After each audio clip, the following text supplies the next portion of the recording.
Chairman senate بنانا ہے انوار الحق کاکڑ کو، یعنی آپ کے جو مستعفی جو نگران وزیر اعظم ہیں، جو کہ کٹ پتلی وزیر اعظم تھے، جن کی غیر آئینی نگران حکومت 1 سال تک قائم رہی، کیونکہ آئین کے تحت تو 60 دن یا 90 دن کے اندر الیکشن کروانے ہوتے ہیں، 1 سال تک وہ مسلط رہے، تو ان کو یہ پیغام دیا گیا آصف علی زرداری کو کہ آپ نے ان کو چیئرمین سینٹ بنانا ہے۔ اب اس پر یہ بڑا آپ یہ کہہ لیں کہ سرپرائزنگ تھا آصف علی زرداری کے لیے، کیونکہ وہ تو تیاری کر کے بیٹھے ہوئے تھے کہ یوسف رضا گیلانی کو ہم چیئرمین سینٹ بنائیں گے،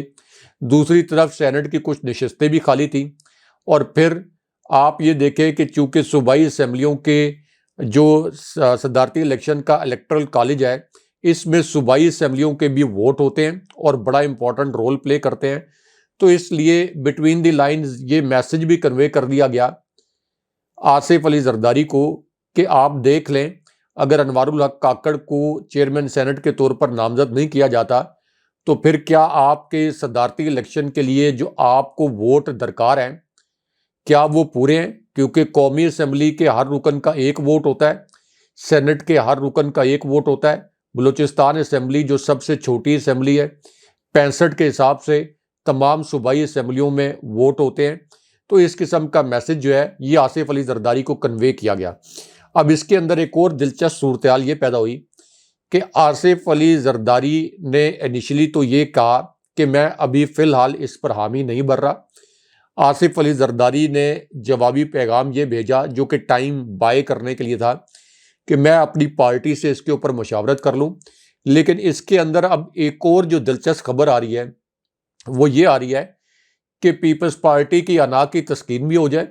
جیسے پیپلز پارٹی کے متعلق یہ کہا گیا کہ وہ بلوچستان میں اپنا وزیر اعلیٰ لائی ہے سرفراز بگٹی کو۔ اب جاننے والے جانتے ہیں کہ سرفراز بگٹی جو ہیں یہ طاقتور حلقوں کے نمائندے ہیں، یہ کوئی پیپلز پارٹی کے نمائندے نہیں ہیں، لیکن پیپلز پارٹی کا بھرم رکھنے کے لیے یہ کہا گیا کہ وہاں پر پیپلز پارٹی کے وزیر اعلیٰ لائے گئے ہیں اور اس کی وجہ سے پیپلز پارٹی کو کیبنٹ کے اندر ظاہر اکوموڈیٹ بھی کر دیا جائے گا۔ اب یہاں پر ایک جو دلچسپ صورتحال پیدا ہوئی ہے وہ یہ ہے کہ کہا یہ جا رہا ہے کہ ممکنہ طور پر انوار الحق کاکڑ کو باقاعدہ پیپلز پارٹی میں شامل کیا جائے گا، اس کے بعد پیپلز پارٹی میں شامل کروا کے ان کو سینٹ کا الیکشن لڑوایا جائے گا اور اس کے بعد ان کو چیئرمین سینٹ بنایا جائے گا۔ آصف علی زرداری یہ کہہ سکیں گے کہ چیئرمین سینٹ جو ہے یہ پیپلز پارٹی کا ہے، لیکن ان کے ساتھ اسی قسم کا ہاتھ ہو جائے گا جس قسم کا ہاتھ صادق سنجرانی کو چیئرمین سینٹ بنا کر ہوا تھا،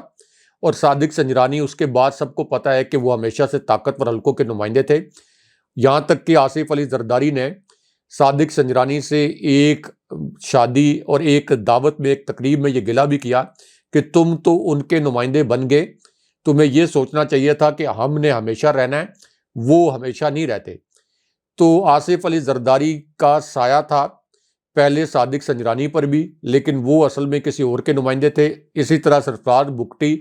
پیپلز پارٹی کے بظاہر وزیر اعلیٰ ہیں لیکن اصل میں وہ کسی اور کے نمائندے ہیں۔ اور انوار الحق کاکڑ کے متعلق یہ دلچسپ خبر آ رہی ہے کہ یوسف رضا گیلانی کے معاملے پر ایک کشمکش سے بچنے کے لیے پروبیبلی یہ ایک حل نکالا جا سکتا ہے کہ انوار الحق کاکڑ کو بنائیں آپ سینیٹر اور اس کے بعد ان کو پیپلز پارٹی کے پلیٹ فارم سے چیئرمین سینٹ بنوا دیں، لیکن اس سے یہ بھی اندازہ ہوتا ہے کہ جب دھاندلی زدہ الیکشن کے نتائج آتے ہیں اور اس کے نتیجے میں آپ کو اقتدار ملتا ہے تو آپ کو کس قسم کے سمجھوتے کرنے پڑتے ہیں۔ اچھا صاحب، اگر آپ پاکستان کے سیاسی منظرنامے کو دیکھیں نا تو اسحاق ڈار صاحب بہت ایکٹیو تھے الیکشن سے پہلے، انہیں چیف الیکشن کمشنر بھی ایک طرح سے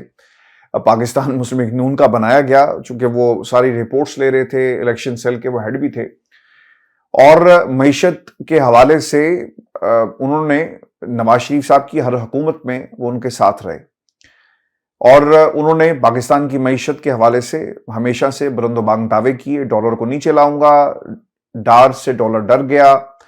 آئی ایم ایف کون ہوتا ہے، وٹ الیکشن، کوئی الیکشن ہی ہے نا، 3 مہینے بعد ہم کروا لیں گے، معیشت ٹھیک کر لیں گے ہم،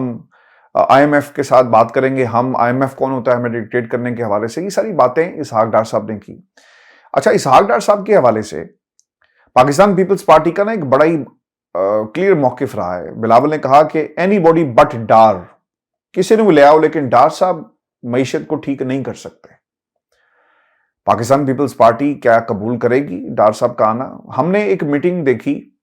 اس میٹنگ کے اندر سارے لوگ موجود تھے لیکن ڈار صاحب موجود نہیں تھے. مصدق ملک صاحب, عطا تارڑ وہاں پہ بیٹھے ہوئے تھے, شہباز شریف صاحب تھے, اور پھر ایک نئی شخصیت جن کا اضافہ ہوا ہے جی, وہ ہے محمد اورنگزیب. ایسا محمد اورنگزیب صاحب کے حوالے سے میں یہ بتا دوں کہ محمد اورنگزیب صاحب جو ہیں جسٹس خلیل الرحمان صاحب کے رمدے جو سپریم کورٹ آف پاکستان کے جج ریٹائر ہوئے, یہ ان کے داماد ہیں. اور رمدے صاحب کے ساتھ مجھے اتفاق ہوا ہے عدلیہ کی آزادی کی تحریک کے دوران کافی دفعہ سفر کرنے کے حوالے سے بھی. جب یہ بار سے خطاب کرتے تھے تو میں نے ان کے ساتھ سفر بھی کیا, اور ان کی عدالت میں کئی مرتبہ میں نے رپورٹنگ بھی کی ہے. متعدد کیسز ہم نے رپورٹ کیے اخبارات کے لیے اور پاکستان کے ٹیلی ویژن چینلز کے لیے. رمدے صاحب کے بارے میں ایک بات میں اور بھی بتا دوں کہ ان کے بیٹے مصطفیٰ رمدے جو ہیں وہ حال ہی میں جب یہ کرکٹ بورڈ کے چیئرمین کی بات آ رہی تھی تو اس وقت بھی ان کا نام آیا. یہ نون لیگ کے بہت قریبی خاندان سمجھا جاتا ہے, اور جب ان کی اہلیہ کا انتقال ہوا تو رمدے صاحب کو خود جو ہے وہ ان کے پاس جو ہے چل کر گئے میاں نواز شریف صاحب ریس کورس پارک کے اندر جب نماز جنازہ, اور اس وقت یہ سٹنگ جج تھے جب یہ سارا کچھ ہوا,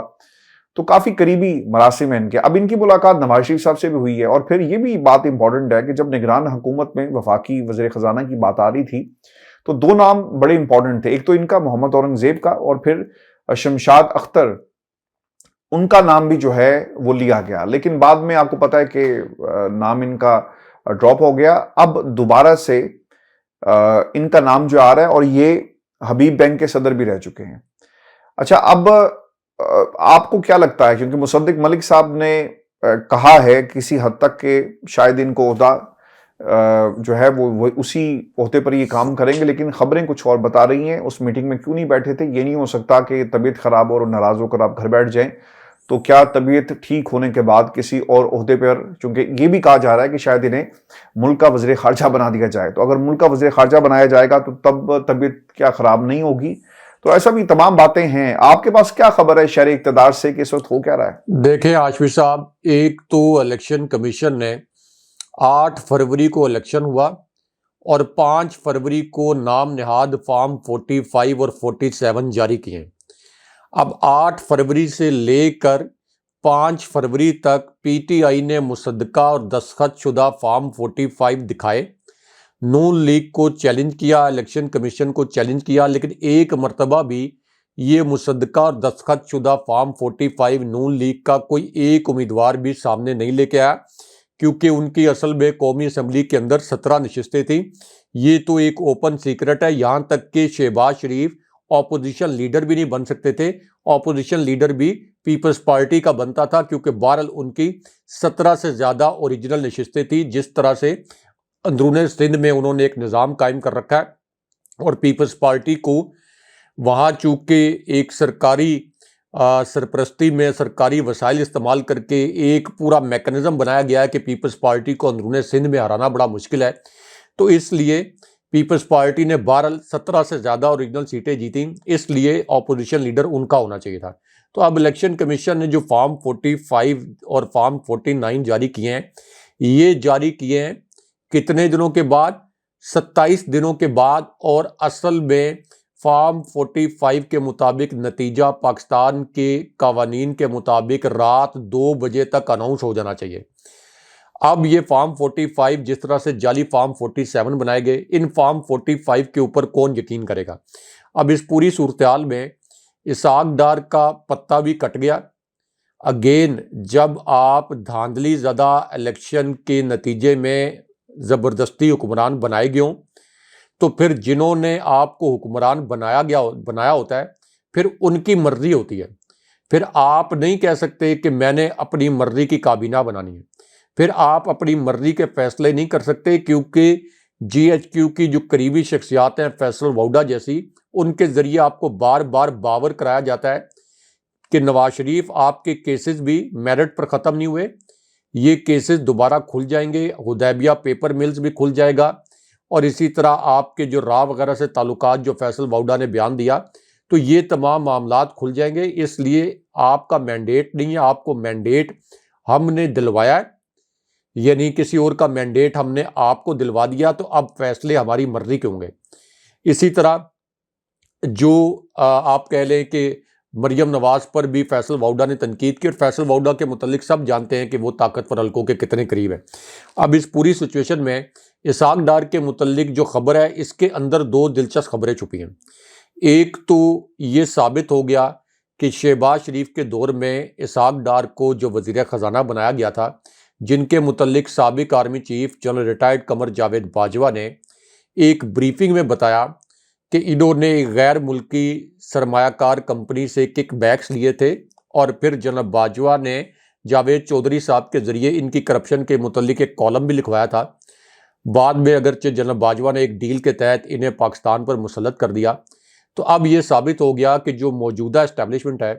یہ بھی اسحاق ڈار کی کارکردگی سے بالکل مطمئن نہیں تھی۔ جس طریقے سے اسحاق ڈار نے معیشت کو تباہ کیا، اس سے نسبتاً بہتر معیشت چلی نگران حکومت میں، جب ڈالر کے اوپر کریک ڈاؤن بھی کیا گیا، اور آبویسلی اس کے اندر طاقتور حلقوں کا ہاتھ بھی تھا، ان کی ایفرٹس بھی تھی۔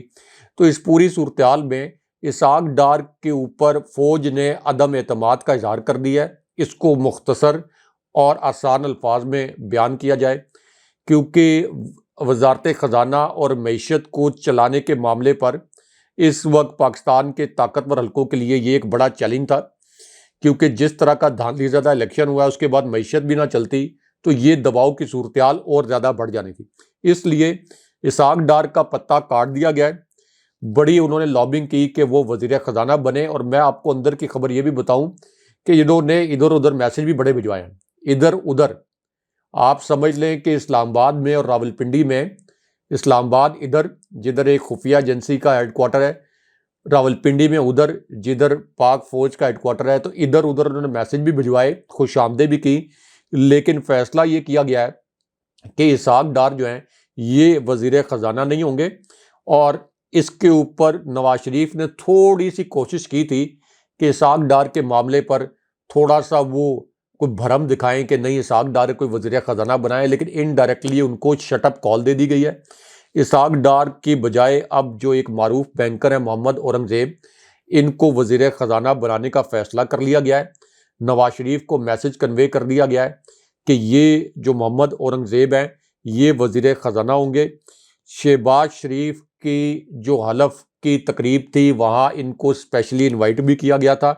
اور پھر ان کی نواز شریف سے ملاقات بھی کروا دی گئی ہے۔ تو اسحاق ڈار کو ادروائز کہا گیا ہے کہ آپ نے کہیں اور اکوموڈیٹ کرنا ہے،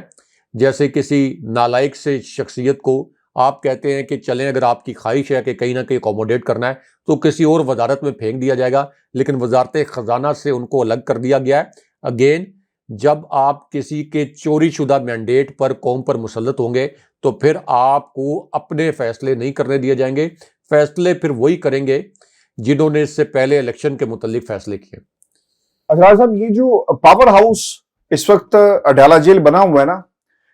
یہاں سے obviously جو کچھ بھی ہوگا ایوان کے اندر، ایوان کے باہر ایک رہنمائی ضرور ملے گی پاکستان تحریک انصاف کو، اور جو گرینڈ الائنس کن شرائط پر بنانا ہے عمران خان صاحب کی طرف سے۔ اب اڈیالہ جیل کے پاور ہاؤس جہاں سے خان صاحب کو لوگ ملنے کے لیے آ رہے ہیں، اور ملنے کے ساتھ ساتھ اب ایک مطالبہ کیا گیا کہ عمران خان کو رہا کیا جائے، اور پارلیمنٹ کے اندر ایک قرارداد قومی اسمبلی میں جمع کروا دی گئی ہے۔ 13 ارکان نے اس اسمبلی کی جو قومی اسمبلی کے جو ارکان ہیں انہوں نے اس پر دستخط کیے ہیں۔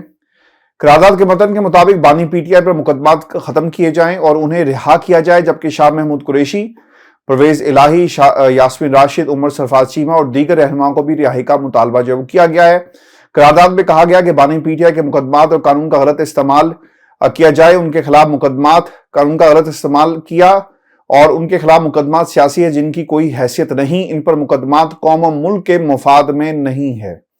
اس کے علاوہ عمران ریاض اور اسد طور کے خلاف مقدمات ختم کیے جائیں، اور اسد کیسر نے کہا کہ ووٹ کی جتنی بے عزتی نواز شریف نے کی اس کی تاریخ میں مثال نہیں ملتی۔ پاکستان تحریک انصاف سے جنرل نشستوں کے بعد مخصوص نشستیں بھی چھینی گئی، اور وہ شہباز شریف کو وزیر اعظم جو ہے وہ نہیں مانتے۔ راہ صاحب، ہوا یہ ہے الیکشن کمیشن نے جو ایک طرح سے کہا جائے کہ واردات یہ ڈالی ہے کہ مخصوص نشستوں کو دیگر پارٹیز میں تقسیم کر دیا گیا ہے۔ سنی اتحاد کونسل قومی اسمبلی میں خواتین اور اقلیتوں کی جو نشستیں تھی 23 اب اس سے محروم ہو گئی ہے۔ سنی اتحاد کونسل قومی اسمبلی میں خواتین کی 20 مخصوص نشستیں انہیں اب نہیں ملیں گی، جن میں پنجاب سے خواتین کی 12 اور خیبر پختونخوا سے 8 نشستیں جو ہیں وہ شامل ہیں۔ اور سنی اتحاد کونسل کو پنجاب اسمبلی میں خواتین کی 24 اور اقلیتوں کی 3 نشستیں نہیں ملیں گی۔ اور اس وقت جو موجودہ پارٹی پوزیشن ہے پاکستان مسلم لیگ نون کی 123، سنی اتحاد کونسل کے ارکان کی تعداد 82، پیپلز پارٹی کے ارکان کی تعداد 73، اور الیکشن کمیشن نے کو یہ اب بتانا چاہیے کہ کس قانون کے تحت یہ سب کچھ جو ہے کیا گیا۔ ہائی کورٹ کا ایک فیصلہ موجود ہے جسے نظر انداز کیا گیا۔ اگر یہ معاملہ سپریم کورٹ میں جائے گا تو قاضی صاحب نے پتہ کیا کہنا ہے کہ جناب یہ ایک آئینی ادارہ ہے اور ہم اس کے اندر مداخلت جو ہے وہ نہیں کر سکتے۔ راج صاحب کیسے دیکھتے ہیں آپ اس معاملے کو؟ دیکھیں ہاشمی صاحب، ایک تو پی ٹی آئی کی جو خواتین ہیں 10 ماہ کے باوجود کئی پی ٹی آئی کی خواتین اب بھی قید ہیں۔ ٹویٹر پر پابندی لگے اس وقت 17 دن سے زائد ہو گئے۔ اس کے بعد سوشل میڈیا پر یوٹیوب، ٹک ٹاک وغیرہ پر پابندی لگانے کے لیے سینٹ میں ایک قرارداد آ چکی ہے۔ اور اب اس پوری صورتحال میں جب اتنے جبر کے باوجود، اتنی بندشوں کے باوجود تحریک انصاف نے اصل میں 180 نشستیں حاصل کر لیں، ان کی مخصوص نشستیں ملائی جائیں تو یہ 227 سے زیادہ نشستیں بنتی ہیں قومی اسمبلی میں۔ یعنی قومی اسمبلی میں تحریک انصاف کی 2/3 اکثریت سے زائد اکثریت بنتی ہے، اس کے باوجود کہ ان کے پاس انتخابی نشان بلہ نہیں تھا۔ دوسری جانب پنجاب اسمبلی میں بھی پی ٹی آئی کی جو نشستیں ہیں یہ 230 سے تجاوز کرتی ہیں اصل میں، یہاں بھی پی ٹی آئی سے نشستیں چھینی گئی ہیں۔ اب اس پوری صورتحال میں عمران خان صاحب جو وفاق کی سب سے بڑی علامت ہیں، جن کے اوپر 9 مئی کا کیس ڈالا گیا، اس پر اب خود بلاول زرداری نے یہ کہہ دیا کہ جوڈیشل کمیشن بنایا جائے۔ چیف جسٹس سے مطالبہ بھی کر دیا یا درخواست کر دی کہ وہ اس کو چیئر کریں۔ اور اس کے بعد پیپلز پارٹی کی اس آپ یہ کہہ لیں کہ بلاول زرداری نے یہ جو اپنی جانب سے سیاسی پتہ پھینکا تھا، پی ٹی آئی نے اس کو قبول بھی کر لیا۔ پی ٹی آئی نے کہا کہ ہمیں قبول ہے کہ جوڈیشل کمیشن بنایا جائے۔ اب چیف جسٹس فائز عیسیٰ صاحب کی سربراہی میں کمیشن بن جائے، لیکن پی ٹی آئی نے کہا کہ ہمیں قبول ہے اور اس کے نتائج بھی، یعنی جو بھی نتائج اخذ کرے گا جوڈیشل کمیشن ہمیں وہ بھی منظور ہوں گے۔ تو اب یہ کمیشن کیوں نہیں بن رہا؟ حالانکہ جسٹس فائز عیسیٰ صاحب کے متعلق یہ تاثر ہے کہ ان کا تحریک انصاف اور عمران خان صاحب سے تعصب ہے، جیسے پی ٹی آئی کے وکلاء نے کہا۔ تو ایک تو یہ جوڈیشل کمیشن بننا چاہیے، اور عمران خان صاحب جن کے اوپر بوگس ترین کیسز ہیں، جن کے جعلی ٹرائل کو 2 مرتبہ اسلام آباد ہائی کورٹ نے کالعدم قرار دیا، تو اب تو ان کی الیکشن سے پہلے ان کو جیل میں جو رکھنا مقصود تھا، اب ان کو مزید جیل میں رکھ کے کیا کرنا ہے؟ ان کا بیانیہ تو قید نہیں کر سکتے۔ تو اس پوری صورتحال میں قومی اسمبلی، جو کہ ظاہر ہے کہ عوام کا ایک نمائندہ فورم ہے، یہاں پر بالکل ٹھیک قرارداد جمع کرائی گئی ہے، کیونکہ اس کی ایک بڑی سمبولک حیثیت بھی ہے۔ اور اس میں نہ صرف عمران خان صاحب کی رہائی کا، بلکہ شاہ محمود قریشی، پرویز الہی، یاسمین راشد صاحبہ، عمر سرفراز چیمہ، جو کہ سب کو پتہ ہے کہ بڑی مائلڈ ٹون میں بات کرنے والے ہیں، انہیں بھی گرفتار کیا گیا تھا، ابھی تک رہا نہیں کیا گیا، ان کی رہائی کا مطالبہ کیا گیا۔ اور اسی طرح عمران ریاض خان اور اسد طور جو صحافی گرفتار ہیں، ان کی رہائی کا مطالبہ بھی کیا گیا، اور یہ کہا گیا کہ ان کے مقدمات ختم کیے جائیں۔ اور اس وقت ہاشمی صاحب، اس وقت تو شہباز شریف کی حکومت قائم ہو چکی ہے۔ یہ اس سے پہلے بھی شہباز شریف کی حکومت میں جتنی آزادی اظہار پر پابندیاں لگیں، اس کی کوئی مثال نہیں ملتی۔ اس لیے اب تو شہباز شریف کی حکومت بن گئی ہے۔ پہلے تو یہ کٹ پتلی حکومت پر کچھ الزامات عائد کر دیتے تھے، حالانکہ وہ کٹ پتلی حکومت شہباز شریف کی حکومت کا تسلسل ہی تھی۔ تو بہرحال اب آپ عمران خان صاحب کو قید رکھیں یا عمران خان صاحب کو رہا کریں، یہ ثابت ہو گیا ہے کہ پورے پاکستان میں جو آپ نے ایفرٹ کی تھی کہ عمران خان صاحب کے نام پر کانٹا لگانا ہے، تو پاکستانی عوام نے شریف خاندان کے سیاسی چہرے پر کانٹا لگا دیا ہے، پورے پی ڈی ایم کے سیاسی چہرے پر کانٹا لگا دیا ہے۔ پورے پاکستان میں عمران خان صاحب خیبر سے لے کر کراچی تک ہر گھر، ہر قصبے، ہر گاؤں، ہر دیہات، ہر شہر، ہر ضلع، ہر ڈویژن میں عمران خان صاحب ہیں. تو اس لیے پارلیمنٹ ہو، سینٹ ہو یعنی قومی اسمبلی، سینٹ، صوبائی اسمبلیاں، کے پی میں چیف منسٹرشپ، تو عمران خان صاحب اس نظام کا ایک ایسا حصہ ہے کہ آپ یہ کہہ لیں کہ عمران خان صاحب ہی یہ سسٹم ہے، عمران خان صاحب بھی یہ سیاست ہیں، عمران خان صاحب کے سوا پاکستانی سیاست کچھ نہیں ہے. اس لیے جلد یا بدیر ان کو رہا تو کرنا پڑے گا. ان کا جو آپ بیانیہ ہے اس کو کسی بھی صورت روک نہیں سکتے، قید نہیں کر سکتے، اور شریف خاندان مسلط کردہ اپنی آخری سیاسی اننگ کھیل رہے ہیں. بہت شکریہ صاحب. ویورز یہ شو تھا آج کا ہمارا. اپنے کمنٹس ضرور بھیجیے گا. چینل کو سبسکرائب کرنا مت بھولیں. مجھے اور ابراہیم راجہ کو اجازت دیجیے. اللہ نے کے بعد.